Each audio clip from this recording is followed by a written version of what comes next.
अरे भाई हूँ जमू અને ભગવાન ક્યાં ખુશ થાય? જો ભાઈ ભગવાન તો આપણા જઠરની અંદર જઠરાગ્નિ રૂપે રહેલો છે ને. અહમ વૈશ્વાનરો ભૂત્વા પ્રાણીનામ દેહમાશ્રિતઃ.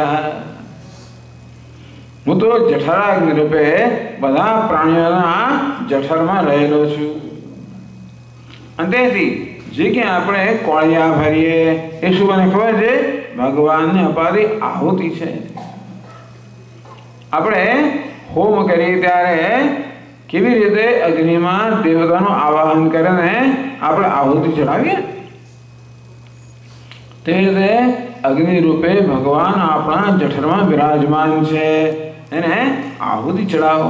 બસ ભોજન ભોજનનો પણ આનંદ લો અને ભગવાનની ભક્તિ. ખાલી આટલું જ કરવાનું. भगवान ने याद रखा. तस्मात् सर्वेषु कालेषु माम अनुस्मर युध्य च. भगवान कहते थे हे अर्जुन सर्व काल मारू स्मरण कर અને તારું કર્તવ્ય કર્મ કરતા કરતા મારું સ્મરણ કર. બસ આપણું રોજ રોજનું કર્તવ્ય કર્મ કરતા જઈએ. તમે તો બધા નિવૃત્ત છો, ઓકે કર્તવ્ય કર્મ રહ્યું નથી. तो पूजा पाठ करो, जे के नानु कर्म करो, ए बधु स्मरण कराए. भगवान प्रसन्न थाओ. आ भगवान अर्पण करवामां आवे छे. भगवान खुश थाओ. भगवान हूँ आपने शरणागत छू. भगवान आपने अनुकूल छे ए मने अनुकूल छे. आपने प्रतिकूल छे मने प्रतिकूल छे. मने कोई फरियाद नहीं जीवन में. जे भगवान जी की भगवान आपे એને પ્રસાદ રૂપે સ્વીકારીએ તો પછી કોઈ ફરિયાદને સ્થાન લેતું નથી, કોઈ વિરોધને સ્થાન લેતું નથી.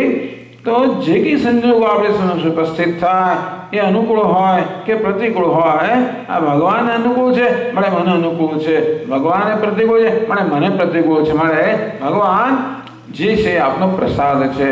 હું તો અત્યંત ભાવથી આપના પ્રસાદને મારા માથે ચડાવું છું. મને ખબર છે કે રક્ષિષ્યતિ ભગવાન મારું રક્ષણ કરવાના આવે છે. ભક્તને વિશ્વાસ છે કે ભગવાન મારું રક્ષણ કરશે. ભગવાન હું આપને જ રક્ષક તરીકે સ્વીકારું છું. મને કોઈ દુનિયામાં બીજી કોઈ દુનિયા વસ્તુ રક્ષક નથી, આપ જ રક્ષક છો. હું આપને સમર્પિત છું. આ પ્રકારે ભગવાનની ભક્તિ, ભગવાનની શરણાગતિનું આપણા શાસ્ત્રોમાં બહુ સુંદર નિરૂપણ થયેલું છે. ચાલો ભાઈ આપણને જે સમય મર્યાદા આપવામાં આવી એ પૂરી થઈ ગઈ.